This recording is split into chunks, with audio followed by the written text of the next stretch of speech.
예, 안녕하십니까? 네, 안녕하세요. 서영교입니다. 네, 서영교님. 자, 지난주 금요일 전국 법원장들이 회의를 가졌습니다. 정부 여당이 추진하는 사법 개혁에 대해서 공개적으로 우려의 목소리를 냈는데요. 어떻게 보고 계세요? 법원장들이 회의를 했고요. 예. 사법개혁 관련해서는 음. 그동안 법원에서도 원하는 것들이 많이 있습니다. 예. 법원에서 대법관 증언해달라라고 음. 오랜 동안 해왔던 일이기도 하고요. 예. 그래서 법원장들이 이렇게 모인 것에 대해서 음. 저는 왜 이 시점에 그렇게 모였는지 지적하지 않을 수가 없고요. 예. 그리고 이 사법개혁 과정 속에서 법률을 만들고 있는 과정 속에서 제가 법사위 위원이지 않습니까? 네. 법원행정처와 사법부와 수시로 이야기하고 있고 국회에서 국회 전문위원들이 검토 의견서를 내면서 진행해 나가고 있습니다. 예. 그 과정에서 법원에서 의견을 지속적으로 제안해 주시면 된다 이렇게 말씀드리고요. 저희가 유감스럽다고 생각하는 건 이런 겁니다. 예. 윤석열 12월 3일 불법 비상계엄 했을 때 법원에서는 불법 비상계엄 당시 파견시켜달라는 사람을 파견하는 회의까지 했습니다. 예. 그런데 법원장들은 이에 대해서 한 번도 모인 적이 없고 그리고 의견을 낸 적도 없습니다. 윤석열이 위법한 행동을 대통령으로 했다고 파면당했을 때도 한 번도 모인 적이 없습니다. 그리고 윤석열 그리고 내란 이 범죄자들에 대해서 재판을 하는 지귀현이 윤석열의 구속을 취소했을 때도 한 번도 의견을 낸 적이 없습니다.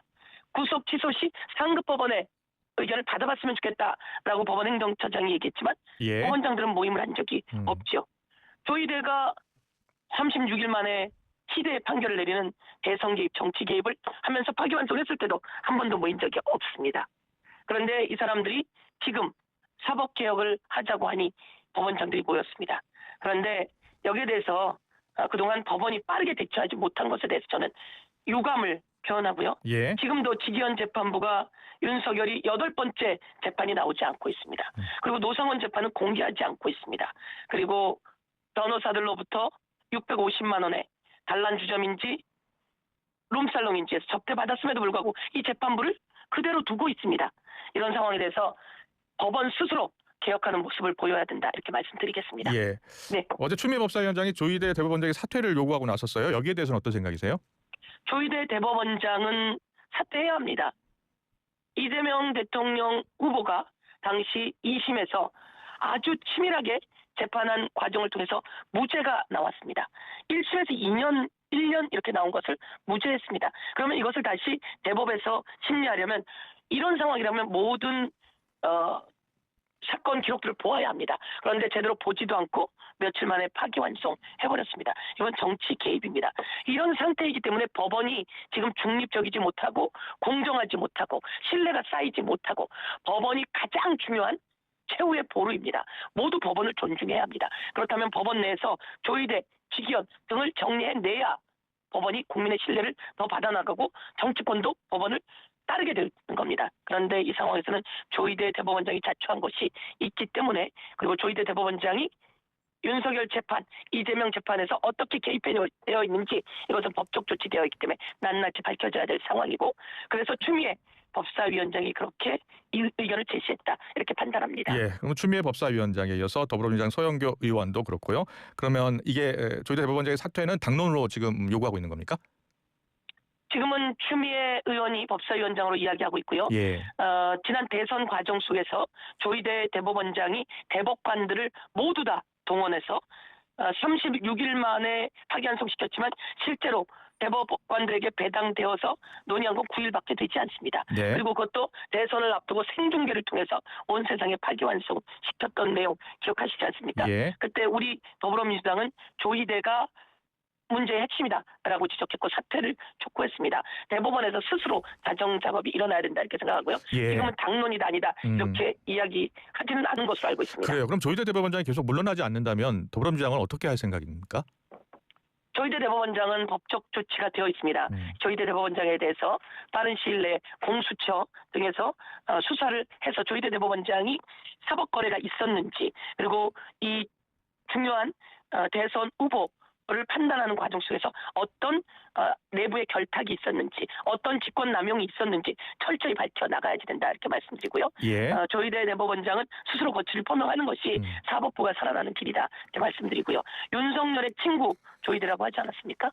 그리고 제가 법사위에서도 조희대 대법원장이 어떤 과정을 거쳤는지 질의해 놓은 것이 있습니다. 누구와 이 이재명 사건이 올라오면 바로 판단하겠다라고 했던 것에 대해서 질의했는데 아직도 답변이 없습니다. 예. 이런 것을 본다면 그래서 사법부 스스로가 자정 능력이 없고 신뢰를 지금 잃고 있는 거 아니겠습니까? 예. 조희대 직위원 이런 상황이라면 저희 더불어민주당에서도 내란 관련한 재판이 그리고 외환 관련한 재판이 제대로 이루어져야 된다라고 판단했고 직위원은 윤석열을 석방시킨 판사입니다. 대한민국에 있을 수 없는 일이었고요. 법원에서도 이런 적은 없었다고 이야기했습니다. 예. 그리고 직위원은 윤석열이 8번 재판이 나오지 않고 있는데도 불구하고 부인하지 않고 있습니다.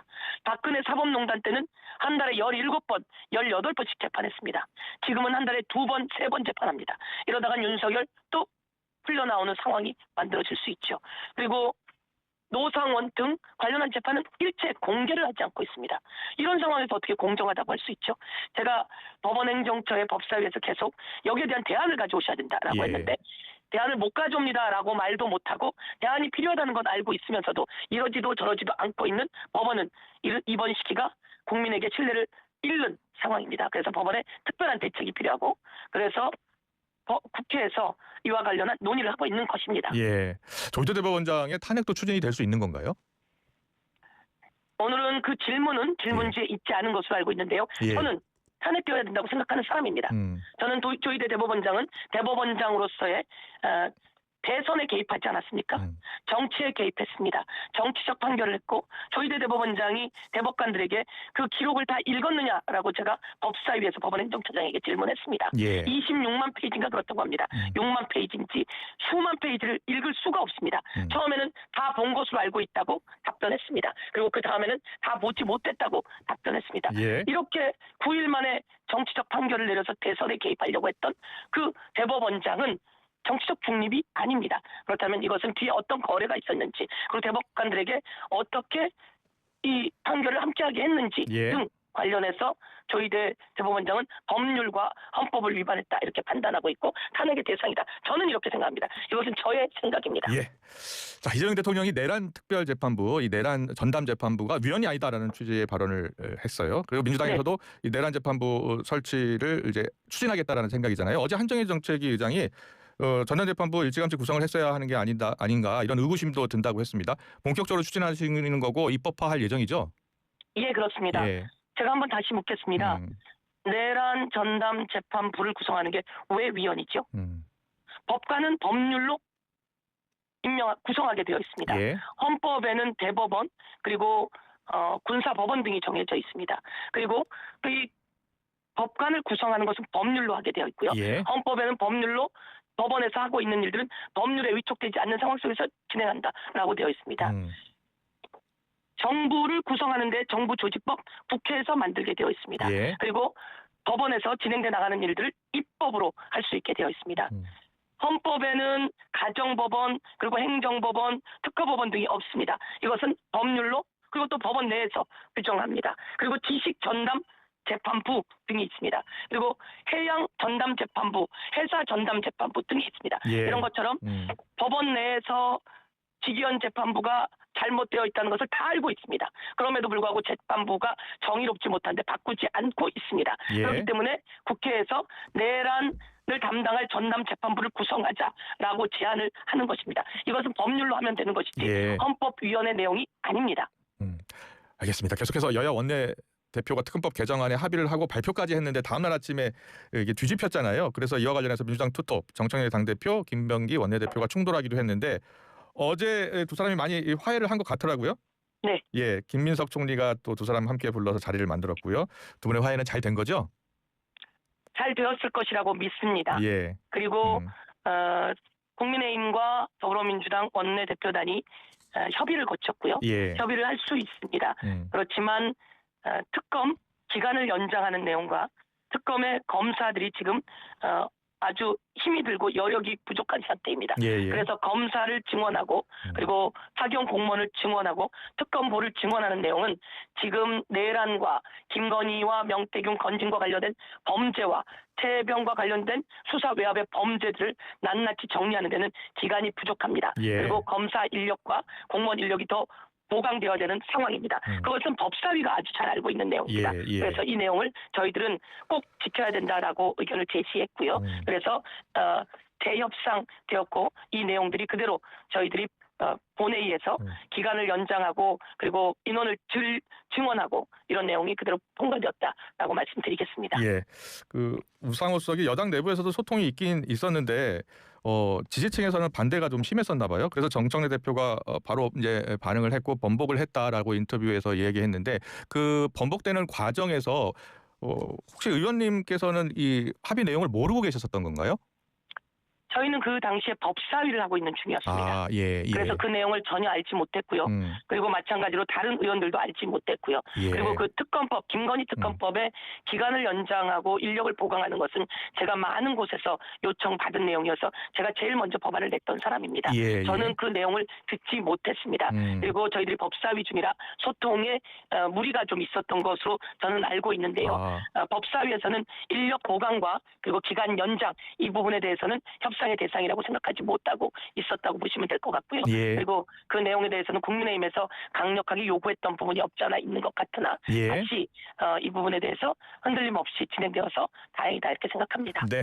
자, 지난 주말에 이낙연 전 총리 SNS도 좀 주목을 받고 있어서요. 이 전 총리가 추석 인사차 문재인 전 대통령 내일을 찾아뵀다 함께 환하게 웃고 있는 사진도 공개를 했는데 이현주 최고위원이요.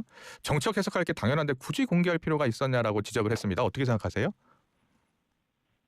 맞는 말씀이라고 생각합니다. 예. 정치적 해석은 따를 수밖에 없습니다. 그런데 굳이 공개를 하는 데는 예. 정치적 이유가 있을 거라고 생각하고요. 그 공개는 이낙연 전 예. 총리 쪽에서 공개한 것으로 저는 예, 예. 알고 있습니다. 예. 그리고 지난 대선에서 문재인 정부에서 크게 영향도 있었고 크게 은혜를 입었던 분이 지난 대선 과정 속에서 김문수를 지지했습니다. 예. 그리고 그와 관계있던 사람들이 김문수 선거운동들을 했습니다. 저는 있을 수 없다고 생각합니다. 윤석열 내란 그리고 윤석열 내란에 지지했던 사람 김문수 그리고 윤 어게인을 외치고 윤석열 석방을 외치는 자들과 함께하는 그런 대선 후보 김문수를 지지하고 그쪽 선거운동을 했다는 것은 있을 수 없는 일입니다. 예. 그런 상황 속에서 지금 문재인 대통령과 만난 사진을 공개한다는 것은 저희들은 아주 불편한 일이다 이렇게 생각하고 비판하지 않을 수 없습니다. 예, 국민의힘 이야기 좀 해보겠습니다. 부산을 찾은 장동혁 대표가요. 어제 세계로 교회 예배에 참석을 했어요. 손현보 목사의 구속이 종교 탄압이라고 주장하고 나섰습니다. 어떻게 생각하십니까? 손현보 목사는 지방 교육감 선거에서 선거 부정을 일으킨 사람입니다. 선거 개입을 한 사람입니다. 정치 중립을 위반한 사람입니다. 그리고 대선 때도 마찬가지로 선거 위반을 한 사람입니다. 그래서 선관위가 고발한 사람입니다. 경찰이 수사했습니다. 그리고 법원에서 구속영장이 발부된 상태입니다. 그런데 그곳에 가서 이 구속이 부당하다고 말하는 장동혁 대표와 국민의힘은 범죄자를 두둔하는 것입니다. 그렇게 해서는 안 되는 거죠. 좀 새로운 모습을 보여야 하는데 장동혁 대표는 윤석열 관저에서 윤석열이 체포되어 나오는 때 윤석열을 체포하지 말라고 그 자리에서 윤석열을 지켜주던 사람입니다. 그리고 전환길과 함께 윤 어게인 토론회에 참석해서 윤석열 윤 어게인을 외친 사람입니다. 그리고 지금 윤석열의 내란에 대해서 옹호하고 있는 사람입니다. 그리고 손현보 목사가 선거 부정을 했고 선관위에서 고발당했는데 무슨 정치적 탄압이다라고 이야기를 하는 거죠. 그렇게 잘못된 정치 선동에 대해서 정치인으로 자격이 없습니다. 야당 대표가 그렇게 해서는 안 됩니다. 좀 다른 모습을 보여야지요. 윤석열과 끊어내야지요. 그런데 몇 번의 변신을 거듭하는 과정 속에서 그 내부에서도 배신이라고 하는 이야기가 나오지 않습니까? 저는 제대로 된 걸 국민들께 알려야 되고 오늘 장동혁 대표가 그쪽에 간 것에 대해서 다시 한번 말씀드리지만 교육감 선거에 개입하고 대선에 개입하고 그래서 선관위로부터 고발당하고 경찰의 수사를 받고 법원의 구속영장이 발부된 이 상황 이것에 대해서 장동혁 대표가 제대로